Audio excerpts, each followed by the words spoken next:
New Life 새삼 시리즈 두 번째 시간으로 새삼스러운 기도라는 제목으로 말씀을 나누겠습니다. 먼저 우리가 전제로 두어야 할 것이 있는데, 그것은 기도는 아는 것이 아니라 하는 것이라는 것입니다. 기도에 관한 지식을 아무리 많이 알아도 아무 소용이 없어요. 기도의 능력은 아는 사람의 것이 아니라 하는 사람의 것인 줄로 믿습니다. 우리는 그 종교개혁하면 마틴 루터만 떠올리는데, 스코틀랜드의 종교개혁자인 존 낙스라는 분이 계시죠. 이분은 이 피의 여왕이라고 불리는 메리와 투쟁하면서 신앙적인 자유를 실제로 쟁취했던 분입니다. 이 존 낙스는 스코틀랜드를 위해서 늘 이렇게 기도했다고 해요. 하나님, 저에게 스코틀랜드를 주십시오. 아니면 죽음을 주십시오. 이렇게 간절히 기도한 후에 메리 여왕 앞에서 담대하게 이렇게 선포합니다. 로마 교회는 창녀다. 교리든 관습이든 온갖 영적인 간음으로 더럽혀져 있다. 만약 회개치 않으면 교황도 왕도 심판을 면치 못할 것이다. 이렇게 여왕 앞에서 얘기를 하니까 존 낙스가 감옥에 갇히게 되죠. 그런데 그 이후에 실제로 이 메리 여왕에게 중병이 찾아온 거예요. 결국 메리 여왕이 이 존 낙스를 다시 감옥에서 석방시키면서 이렇게 말했다고 합니다. 영국의 100만 군사보다 존 낙스의 기도가 더 무섭다. 그래서 존 낙스가 이런 명언을 남겼죠. 우리 화면을 보시면서 같이 한번 읽어볼까요? 시작. 기도하는 한 사람이 기도하지 않는 한 민족보다 강하다. 할렐루야. 이엠 바운즈의 기도 시리즈 책을 우리가 많이 읽어도 실제로 기도를 하지 않으면 그 지식이 아무런 소용이 없다는 거예요. 왜냐하면 기도는 아는 것이 아니라 하는 것이기 때문입니다. 설교자가 이런 이야기를 하면 어떤 분들은 이렇게 반응하실지 모르겠어요. 너무 바빠서요, 목사님 기도할 시간이 없어요. 근데 여러분, 이런 책 제목이 있는 거 아세요? 너무 바빠서 기도합니다. 빌 하이베스 목사님의 책 제목입니다. 우리는 기도할 시간이 생기면 기도하겠다고 하나님 앞에 변명하죠. 그런데 여러분, 기도 시간은 생기는 것이 아니라 챙기는 것입니다. 할렐루야. 새롭게 기도를 결단하기 참 좋은 때 아닙니까? 새해를 맞이했잖아요. 저와 여러분이 기도를 아는 성도가 아니라 기도를 하는 성도가 되셔서 기도의 능력을 저와 여러분이 다 경험하실 수 있기를 주님의 이름으로 간절히 축원드립니다. 새벽에 여러분 못 나오시면요, 좀 수요 예배로 나오세요. 수요 예배. 찬양하고 말씀 듣고 같이 10분 15분 기도하면 얼마나 좋습니까? 뜨겁게 기도의 영이 우리 교회 안에 충만해질 수 있기를 주님의 이름으로 간절히 소망합니다. 여러분, 기도도 안 하면서 하나님의 능력과 복을 바라는 것은 솔직히 좀 약간 좀 비양심적이지 않습니까? 제 눈을 자꾸 피하시는데, 네. 기도로 무장해서 믿음으로 승리하시는 우리 저와 여러분이 되실 수 있기를 주님의 이름으로 간절히 축복합니다. 여러분, 기도는요, 하나님과의 관계를 온전하게 하는 도구이고 하나님의 일하심을 경험하는 통로이기도 하죠. 그래서 기도는 신앙생활에 있어서 너무나 중요합니다. 그러나 또 한편으로 기도는 어쩌면 우리가 가장 잘못하고 있을 가능성이 많은 영역이기도 한 것이죠. 왜냐하면 성경적인 기도를 하지 않는 거예요. 여러분, 교육자들이 가장 무서워하는 성도가 누군 것 같습니까? 난가? 이렇게 생각하지 마시고, 네. 요즘은 이렇게 기도하시는 분들이 거의 없지만 아직도 있긴 있어요. 목사들이 어떤 성도들을 무서워하냐면 40일 작정 기도하는 분들, 40일 금식 기도하는 분들을 굉장히 무서워합니다. 왜 무서워할까요? 기도를 많이 해서 머리에 막 금태가 생겨서 무서워할까요? 네, 그게 아니고 40일 금식 기도하신 분들이 기도원에서 기도를 마치고 내려오면 마치 내가 예수님이 된 것처럼, 예수님이 40일 기도하셨잖아요. 그래서 내가 예수님이 된 것처럼 그렇게 생각할 때가 많아요. 그래서 그러신지 몰라도 이런 표현을 써서 좀 죄송하지만 교회에 사사건건 시비를 거는 거예요. 목사님들을 비판하고 교회 중직자들을 비판합니다. 여러분, 40일 금식 기도하고 내려온 성도의 입에서 비판이 나온다면 그 기도는 잘한 기도입니까? 잘못한 기도입니까? 잘못한 기도인 것이죠. 이런 케이스는 그래도 좀 덜한데 그 기도를 또 길게 해야 또 오래 해야 하나님이 감동하셔서 응답을 잘해 주신다는 오해를 갖고 있어요. 그러나 기도의 응답이 기도의 시간과 양에 꼭 비례하는 것은 아니죠. 우스갯소리인데요. 기도를 길게 하기로 유명한 한 장로님이 계셨답니다. 대표 기도를 너무 길게 하니까 한날은 이 담임 목사님이 이제 아이디어를 내서 장로님 대표 기도 말고 폐회 기도를 좀 해주십시오. 이렇게 부탁을 드린 거예요. 장로님이 폐회 기도를 해주시면 제가 축도를 하고 모든 예배를 마치겠습니다. 끝나기 직전이니까 좀 짧게 하시지 않을까 이렇게 좀 꼼수를 쓴 거죠. 이 장로님의 기도의 특징이 있는데 항상 이 창세기부터 요한계시록까지 성경의 내용을 인용해 가면서 이제 기도하는 버릇이 있으셨답니다. 폐회 기도를 시작하는데 기도를 무려 1시간을 하신 거예요. 이제 이 장로님이 기도를 다 하고 눈을 떠보니까 남은 사람이 담임 목사님밖에 없더래요, 여기. 그래서 장로님이 목사님께 막 화가 나가지고 물었다 그래요. 아니 목사님 다들 어디 갔습니까? 네, 기도했는데. 담임 목사님 이제 인내심의 한계에 왔지만 꾹꾹 누르면서 대답하시기를 장로님이 노아의 홍수 이야기할 때 성도들 다 떠내려 나갔습니다. 그러더래요. 여러분 꼭 기도를 길게 해야 응답되는 것은 아닙니다. 여러분 개인 기도하실 때에는 얼마든지 자유롭게 길게 하셔도 돼요.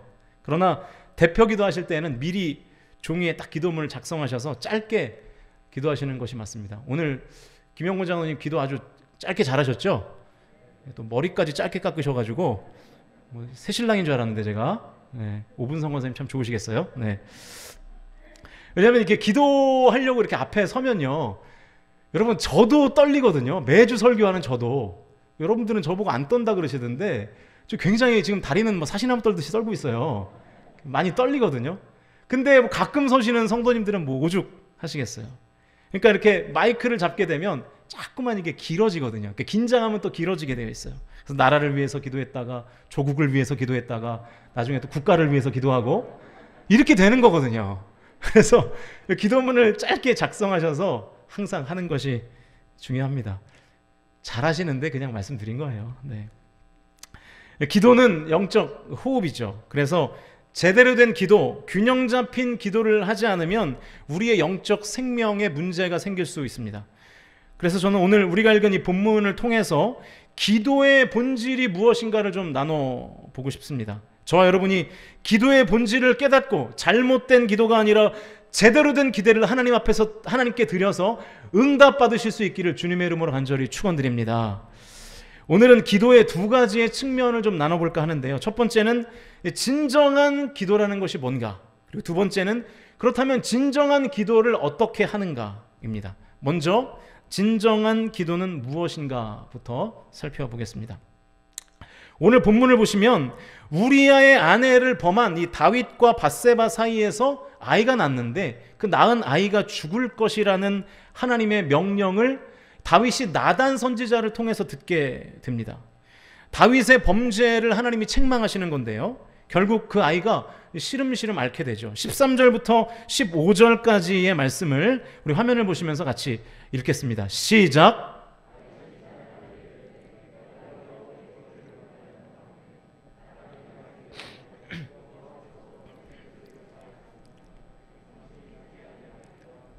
이 일로 말미암아 여호와의 원수가 크게 비방할 거리를 얻게 하였으니 당신이 낳은 아이가 반드시 죽으리이다 하고 나단이 자기 집으로 돌아가니라. 우리아의 아내가 다윗에게 낳은 아이를 여호와께서 치심에 심히 앓는지라. 이런 청천벽력과 같은 하나님의 말씀이 나단 선지자를 통해서 선포되자마자 다윗이 곧장 취한 행동이 있어요. 16절과 17절인데요. 같이 읽겠습니다. 시작. 다윗이 그 아이를 위하여 하나님께 간구하되 다윗이 금식하고 안에 들어가서 밤새도록 땅에 엎드렸으니 그 집의 늙은 자들이 그 곁에 서서 다윗을 땅에서 일으키려 하되 왕이 듣지 아니하고 그들과 더불어 먹지도 아니하더라. 나단 선지자를 통해서 그 아이가 죽게 될 것이라는 비보를 듣자마자 다윗은 그 아이를 위해서 금식 기도했습니다. 땅에 엎드려서 꼼짝하지 않고 기도했어요. 나이 많은 신하들이 막 일으키려고 해도요, 말 안 듣는 거예요. 그냥 엎드려서 기도하는 거예요. 여러분, 우리의 상식으로는 이 정도 기도했으면 무슨 역사가 막 일어나야 되잖아요. 그런데 결과가 어땠나요? 계속해서 18절 말씀인데요, 같이 읽겠습니다. 시작. 이래 만에 그 아이가 죽으니라. 그러나 다윗의 신하들이 아이가 죽은 것을 왕에게 아뢰기를 두려워하니 이는 그들이 말하기를 아이가 살았을 때에 우리가 그에게 말하여도 왕이 그 말을 듣지 아니하셨나니 어떻게 그 아이가 죽은 것을 그에게 아뢰할 수 있으랴. 왕이 상심하시리로다 함이라. 자, 아이가 살았어요, 죽었어요? 죽었습니다. 이런 상황, 딜레마죠. 일주일 동안 금식하면서 요동하지 않고 기도만 했습니다. 하나님께 부르짖고 매달렸어요. 그러면 아이가 살아나야 되잖아요. 병세라도 좀 호전돼야 되잖아요. 그런데 아이가 죽어버린 거예요. 이런 상황에 우리 같으면 어떻게 반응할까요? 아니, 주님, 저에게 어떻게 이럴 수 있습니까? 제가 얼마나 기도를 했는데요. 제가 금식하면서 기도했는데 하나님 정말 살아계신 게 맞습니까? 원망하고 낙심하고 좌절했겠죠. 우리가 금식 기도하면 뭔가 풀려야 될 것 같잖아요. 아니, 풀릴 기미라도 보여야 될 것 같잖아요. 그런데 안 풀리는 거예요. 그래서 이런 생각이 우리의 마음 가운데 드는 거죠. 아, 기도해도 소용없구나. 입 밖으로 말은 안 하지만 기도가 무용하다고 생각하는 거예요. 아마 이 자리에 앉아 계신 분들도 그렇게 생각하실지 모르겠어요. 기도해봐야 뭐 내 삶이 바뀌나. 그렇지 않습니까, 여러분? 기도가 유용하다고 생각되면 기도를 안 할 수가 없죠. 기도하면 막 병이 낫고요. 기도하면 수험생인 내 자녀가 막 명문대에 가고, 기도하면 명문대를 졸업한 내 자녀가 막 대기업에 취직하고. 그러면 누가 기도 안 하겠어요? 다 기도하죠. 지금 우리가 소예비실에서 그 새벽 기도회를 하는데 만약 이런 기도의 능력이 기도할 때마다 나타나면 아마 꽉 메워 차게 될 겁니다. 그런데 기도한다고 내가 원하는 바가 잘 이루어져요? 안 이루어져요? 잘 안 이루어지는데 또 안 이루어진다고 대답하기가 좀 그렇죠? 근데 안 이루어지잖아요. 그러면 여러분, 정말 기도는 소용이 없는 것일까요? 다윗의 기도는 소용이 없는 것일까요? 왕이 식음을 전폐하면서 기도를 했는데 결과가 나쁘니까 이제 신하들이 막 어쩔 줄을 모릅니다. 야, 우리 왕이 저렇게까지 금식하면서 열심히 기도했는데 이제 어쩌나, 왕에게 어떻게 이 사실을 알리나. 그러면서 막 수군거리니까 이제 다윗이 눈치를 챈 것 같아요. 아이가 죽었다는 소식을 듣죠. 19절인데요. 우리 같이 읽겠습니다. 시작. 다윗이 그의 신하들이 서로 수군거리는 것을 보고 그 아이가 죽은 줄을 다윗이 깨닫고 그의 신하들에게 묻되 아이가 죽었느냐 하니 대답하되 죽었나이다 하는지라.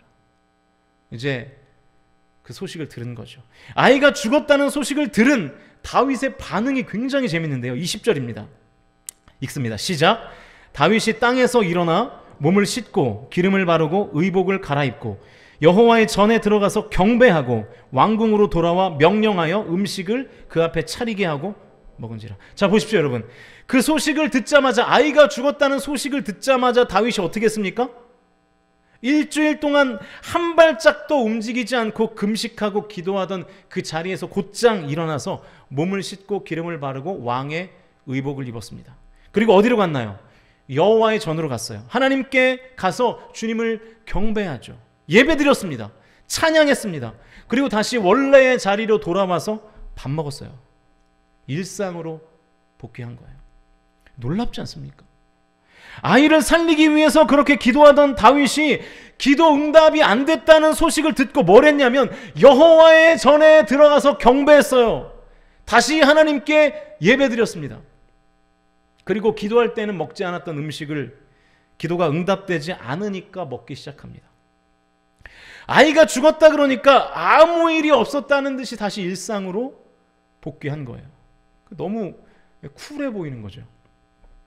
다윗이 너무 쿨한 모습을 보이니까 이제 신하들이 막 궁금해하는 거예요. 아니, 조금 전까지는 그렇게 아이를 살려달라고 일주일째 금식하지 않고 기도하던 저 사람이 어떻게 저렇게 금세 아무렇지도 않게 툭툭 털고 일어나서 일상으로 복귀할 수 있나. 신하들이 그래서 다윗에게 질문을 합니다. 그랬더니 다윗이 대답하는데 그게 오늘 본문이에요. 22절과 23절 아주 기도의 본질이 제대로 드러나 있는 장면입니다. 같이 읽겠습니다. 시작. 이르되 아이가 살았을 때에 내가 금식하고 운 것은 혹시 여호와께서 나를 불쌍히 여기사 아이를 살려주실는지 누가 알까 생각함이거니와 지금은 죽었으니 내가 어찌 금식하랴 내가 다시 돌아오게 할 수 있느냐 나는 그에게로 가려니와 그는 내게로 돌아오지 아니하리라 하니라. 무슨 얘기입니까? 내가 그렇게 금식하며 요동하지 않고 기도한 이유는 내가 비록 죄를 지어서 하나님 앞에 마땅히 그 죄에 대한 대가를 치러야 하지만 혹시 하나님이 나를 좀 불쌍히 여겨주시기를 기대했기 때문에 내가 기도한 것이다. 그런데 주님의 뜻은 그게 아니었다. 주님은 내가 대가를 치르기를 원하셨다. 나는 그 주님의 뜻 앞에 복종한다. 순복한다. 그 말인 것이죠. 여러분, 우리는 기도할 때 상황이 바뀔 것을 기대하며 기도합니다. 병 들었습니다. 주님 고쳐주십시오. 상황이 바뀌기를 원하는 기도죠. 수험생입니다. 명문대 가게 해주십시오. 상황에 변하잖아요. 그런데 여러분, 진정한 기도는 상황이 변화되는 것이 아니라 상황 안에 있는 내가 변화되는 것, 그것이 진정한 기도인 줄로 믿으실 수 있기를 주님의 이름으로 축복합니다. 이게 기도의 본질이에요. 상황이 아니라 내가 변하는 것. 상황을 바꿔달라는 다윗의 금식 기도를 통해서 바뀐 것이 뭔가요? 다윗 자신이잖아요. 상황은 안 바뀌었습니다. 애는 죽었어요. 그러나 자식의 죽음이라는 상황을 대하는 다윗의 시각이 바뀐 거예요. 다윗이 바뀌었어요. 여러분, 사도 바울에게는 육체의 가시가 있었습니다. 학자들의 견해는 그 병이 간질이라는 견해가 지배적이에요. 간질이 어떤 병인지 아시죠? 제가 중학교 때 제 짝이 간질을 좀 알았었는데 제가 직접 봤어요. 일상생활을 잘 하다가도 갑자기 정신을 잃고 쓰러져서 몸을 막 부르르 떨어요. 그리고 막 거품을 입에 물고요. 제가 그때 처음에는 굉장히 놀랐거든요. 저랑 대화하고 같이 밥을 먹고 수업을 같이 듣다가 갑자기 쓰러져서 몸을 막 사시나무 떨듯이 떨고 입에 거품을 무니까 어린 마음에 얼마나 무서웠겠어요. 굉장히 심각한 질병이죠.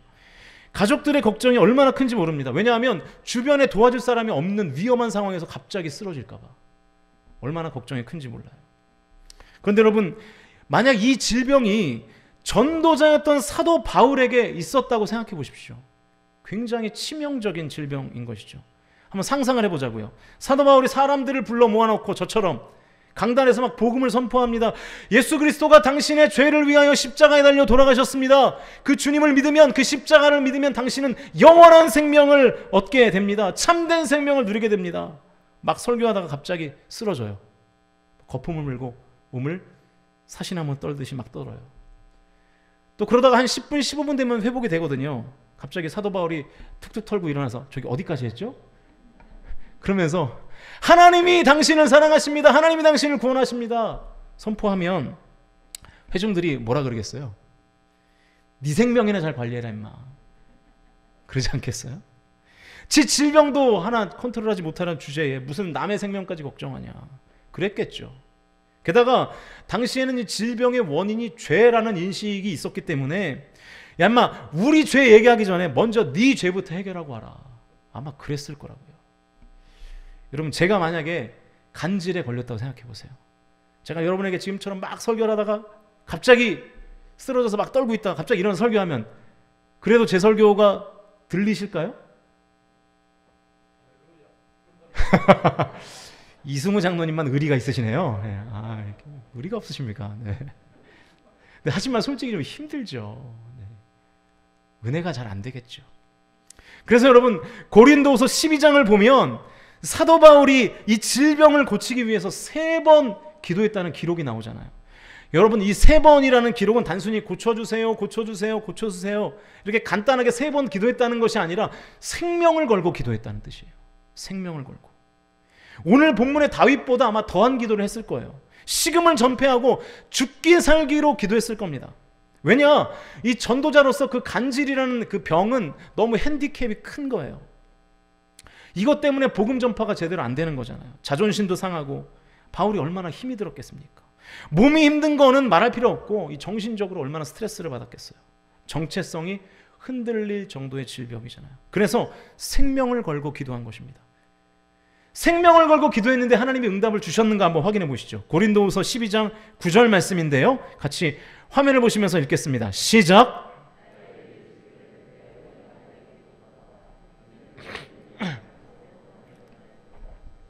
그러므로 도리어 크게 기뻐함으로 나의 여러 약한 것들에 대하여 자랑하리니 이는 그리스도의 능력이 내게 머물게 하려 함이라. 자, 병이 나았습니까? 안 나았습니까? 안 나았습니다. 하나님이 안 고쳐주셨어요. 상황은 변하지 않았어요. 바울의 상황은 변하지 않았습니다. 그런데 뭐가 변했습니까? 그 질병을 인식하는 바울의 시각이 변했어요.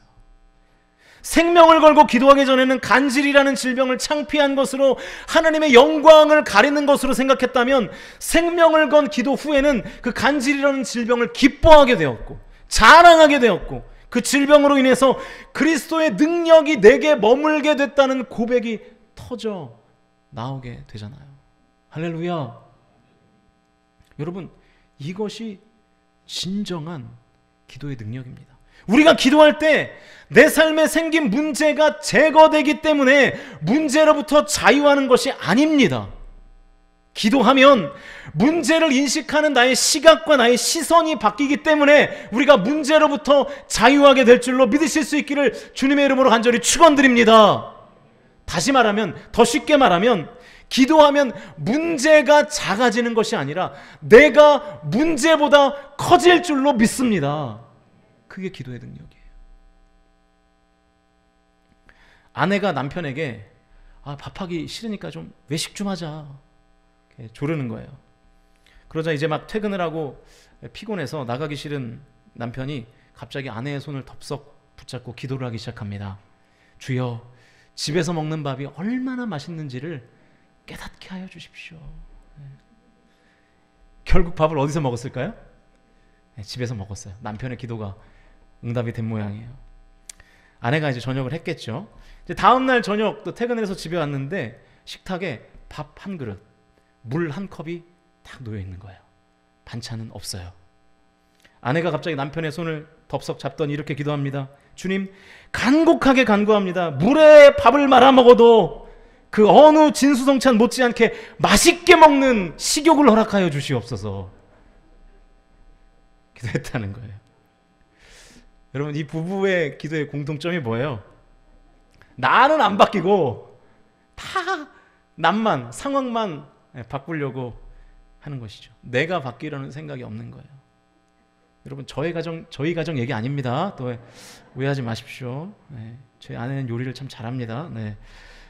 오늘 말씀을 보시면 사실 아이가 회복될 가능성이 없었어요. 왜냐하면 하나님이 반드시 죽을 것이라고 말씀하시기도 했고, 오늘 본문 15절 뒷부분을 보시면 이 심히 앓는지라 라는 표현이 있는데, 그 표현을 보시면 한글 성경은 그냥 아이가 심히 앓는지라 이렇게만 되어 있는데 영어 성경을 보면 became이라는 단어로 표현되어 있어요. 그러니까 계속 병이 깊어져 가는 거예요. 그러니까 병세가 점점 더 계속해서 깊어지고 있는 상황이었습니다. 그런데 일주일이나 아이가 더 살아 있었던 거예요. 그리고 일주일 후에 그 아이가 죽은 거죠. 저는 이 말씀을 묵상하면서 사실 이 일주일이라는 시간은 그 아이에게 필요한 시간이 아니라 누구에게 필요한 시간이었을까요? 다윗에게 필요한 시간이었던 거예요. 다윗의 일주일간의 금식 기도는 결코 헛되지 않았습니다. 다윗의 기도는 무용하지 않았어요. 다윗의 일주일간의 금식 기도는 아이를 바꾼 것이 아니라 다윗 자신을 바꿨기 때문이죠. 다윗은 일주일간 아마도 처절히 기도하면서 하나님께 철저히 회개했을 거예요. 그리고 그 회개하는 심령을 하나님께서 만져주셨습니다. 위로해 주셨어요. 일주일이라는 기간은 그 아이가 변화되는 시간이 아니라 다윗이 변화되는 시간이었던 것이죠. 일주일의 시간 동안 하나님께서 그 마음을 만지신 것입니다. 그리고 무엇보다 하나님은 다윗의 본질을 붙잡은 그 기도를 굉장히 기뻐하셨습니다. 오늘 본문 바로 뒤가 24절인데 같이 한번 읽어보시죠. 시작. 다윗이 그의 아내 밧세바를 위로하고 그에게 들어가 그와 동침하였더니 그가 아들을 낳음에 그의 이름을 솔로몬이라 하니라. 여호와께서 그를 사랑하사. 할렐루야. 먼저 다윗은 하나님을 원망하지 않고 기도를 마치고 난 다음에 자식을 잃은 밧세바를 위로합니다. 기도를 통해 다윗이 위로받고 변화가 되니까 밧세바를 위로하는 또 사역을 감당하게 된 것이죠. 그리고 하나님은 그 둘 사이에서 솔로몬이라는 새로운 아들을 허락하시죠. 하나님의 성전을 건축하고 이스라엘의 최전성기를 이끌었던 인물이었습니다. 다윗이 원했던 것보다 더 큰 것을, 더 큰 은혜를 하나님이 주셨습니다. 저와 여러분에게도 이러한 은혜가 있기를 주님의 이름으로 간절히 축원드립니다. 상황을 바꾸는 기도가 아니라 내가 바뀌는 기도를 했더니 하나님께서 새로운 상황을 허락해 주신 줄로 믿습니다. 사랑하는 성도 여러분, 나를 바꾸는 기도가 기도의 본질이에요. 기도를 통해서 내가 바뀌면 하나님이 바뀐 나에게 새로운 상황을 허락해 주실 줄로 믿는 우리 성광의 모든 가족들이 되실 수 있기를 주님의 이름으로 축원드립니다. 그러면 두 번째, 진정한 기도는 어떻게 해야 되는가입니다. 내가 바뀌는 기도가 진정한 기도라면 기도는 내면의 소리를 입 밖으로 말하는 것이 아닙니다. 내면의 소리를 들리는 음성으로 바꿔서 하나님께 전달하는 것이 기도의 본질이 아니라는 얘기예요. 기도의 방향이 안에서, 내 안에서 밖으로 가는 것이 아니라는 뜻입니다. 하나님 나 아파요, 하나님 나 슬퍼요, 하나님 나 힘들어요, 하나님 나 죽을 것 같아요, 그러니까 상황을 바꿔주세요, 그러니까 현실을 바꿔주세요, 이렇게 하는 기도가 갖는 내용은 기도의 방향이 안에서 밖으로 가는 거죠. 이렇게 되면 안 된다는 거예요. 안에서 밖으로 향하는 기도는 필연적으로 나에게 집중하게 되어 있습니다. 나는 이런 사람이니까, 나는 이런 처지에 있으니까 나의 외부의 상황을 바꿔달라고 기도하면서 계속 정작 나만 묵상하는 거예요. 나의 현실, 나의 상황, 나의 상태만 묵상하는 거예요. 그러니까 여러분, 하나님께 기도하는데 나를 묵상하면서 기도하는 거예요. 이게 안에서 밖을 향하는 기도입니다. 진정한 기도는 하나님을 묵상하고 하나님의 말씀을 곱씹고 선포하는 것을 통해서 하나님의 형상을 나의 내면에 집어넣는 것입니다. 기도의 방향이 안에서 밖이 아니라 밖에서 안으로 들어와야 되는 것이죠. 그래서 여러분, 진정한 기도를 하기 원하신다면 기도만 하시면 안 됩니다. 말씀이 없는 상태로 기도하면 내 안의 것들을 밖으로 표출하는 기도밖에 되지 않기 때문이에요. 그래서 여러분, 기도를 1시간 하고 싶으시면 성경을 1시간 읽으십시오. 그리고 기도하셔야 되는 거예요. 그래서 묵상한 말씀을 가지고 기도해야 되는 것입니다. 말씀을 묵상하면서 하나님이 어떤 분이신가를 충분히 묵상하는 시간을 가져야 하는 것이죠. 말씀을 통해서 하나님의 전능하심을 묵상해야 됩니다. 하나님의 무소부재하심을 묵상해야 됩니다. 하나님의 한량없는 사랑을 묵상해야 되는 것입니다. 그리고 그 묵상한 하나님의 능력과 사랑을 내 영혼에게, 내 마음에게, 내 내면에게 선포하는 거예요. 선포하는 거. 그게 기도입니다. 하나님의 성품과 능력을 나의 내면에 말하는 선포형의 기도를 통해서 저와 여러분의 생각과 감정과 나의 행동이 바뀌는 은혜가 있기를 주님의 이름으로 간절히 축원드립니다. 그렇게 내가 기도를 통해서 바뀌면 하나님이 새로운 삶의 상황을 허락해 주시는 것이죠. 이제 말씀을 정리하겠습니다. 2차 세계대전 이후에 유대인들은 6월절이 되면 아니마밈이라는 노래를 부릅니다. 노래 제목인 아니마밈은 히브리어로 나는 믿는다, 나는 믿는다라는 뜻이에요. 이 노래는 혹독한 아우슈비츠 강제 수용소에서 작사되고 작곡된 노래였습니다. 나는 믿는다, 나의 메시아가 나를 돕기 위해서 반드시 나를 찾아오리라는 사실. 그런데 현실은요, 그 노래를 부르는 내 주변의 동료들이 비참하게 막 가스실로 한 명씩 불려나가는 거예요. 그 현실을 보면서 다음 절의 가사를 이렇게 슬프게 불렀다고 합니다. 나는 믿는다, 나의 메시아가 나를 돕기 위해서 반드시 나를 찾아오리라는 사실을. 그런데 때때로 그 메시아는 너무 늦게 온다. 아니맘의 노래를 부르는데도 그 처참한 상황이 전혀 바뀌지를 않으니까 메시아를 원망하는 거예요. 너무 늦게 오신다. 그러나 그 수용소 안에 있던 젊은 외과 의사 출신의 한 유대인은 이렇게 노래 부르기를 거절합니다. 왜냐하면 그의 마음에는 하나님의 신실하심에 대한 믿음이 있었기 때문이죠. 그래서 그는 수용소에 갇혀 죽을 수밖에 없고 언제 가스실로 데려갈지 모르는 상황 가운데서도 자신의 추한 모습을 하나하나 다듬기 시작해요. 다른 동료들은 그냥 죽음을 받아들인 채로 체념하고 깊이 잠들어 버린 그 한밤중에도 그는 홀로 일어나서 어느 날 우연히 죽게 된 유리 파편 조각 하나를 땅에 막 갈기 시작합니다. 그래서 그걸 가지고 피가 날 정도로 면도를 하기 시작해요. 이렇게 죽을 수는 없다. 깨끗하게 하고, 난 죽어도 깨끗하게 하고 죽겠다. 상황이 바뀌지 않는 것에 절망하지 않고 나를 바꾸기 시작한 것이죠. 그리고 그 다음날 아침 또다시 죽음의 사자처럼 나치의 군인들이 그들의 방을 찾아오죠. 그런데 희한한 일이 벌어지는 거예요. 그 나치 군인들이 수염 하나 없는 말끔한 청년의 모습을 보고 차마 그를 가스실로 데려가지 못하는 거예요. 그의 차례였음에도 불구하고 그 옆에 있는 사람을 데려가요. 왜냐하면 나를 바꾼 그 깨끗한 청년의 모습에서 현실이 바뀌지 않는 것에 대해서 원망하고 불평하는 것이 아니라 삶의 강렬한 의지를 이 군인들도 확인했기 때문입니다. 그래서 차마 데려갈 수 없었던 거예요. 결국 그 적은 수의 생존자들이 풀려나서 나중에는 이제 석방이 되게 되죠. 이 청년은 자신을 향해 활짝 열려있는 수용소의 문을 빠져나가면서 아니마밈의 이 노래를 이렇게 고쳐 불렀다고 합니다. 화면을 보시면서 우리 같이 한번 읽어보시죠. 우리 큰 소리로 같이 읽습니다. 시작! 나는 믿는다. 나의 메시아가 나를 돕기 위해서 반드시 나를 찾아오리라는 사실을. 하나님이 늦게 오시는 게 아니다. 사람들은 너무 서두른다. 사람들은 너무 서둘러 믿음을 포기한다. 할렐루야! 여러분, 누가 한 말이에요? 죽음의 수용소라는 유명한 책을 남겼던 빅터 프랭클라는 사람이 한 말입니다. 여러분, 기도하는데도 상황은 여전히 바뀌지 않을 때 우리는 하나님을 원망하고 불평합니다. 그리고 의심하면서 하나님은 내 삶에 간섭하시지 않거나 너무 더디온다고 결론을 내려버려요. 그런데 여러분, 사실은 내가 서두르는 거예요. 내가 바뀌면 돼요. 기도는 근본적으로 나를 바꾸는 행위입니다.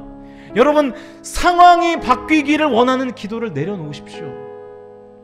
그리고 이 상황 가운데 내가 바뀌어야 할 것인지, 바뀌어야 할 것이 무엇인지를 묻는 저와 여러분의 기도가 되실 수 있기를 주님의 이름으로 간절히 축원드립니다.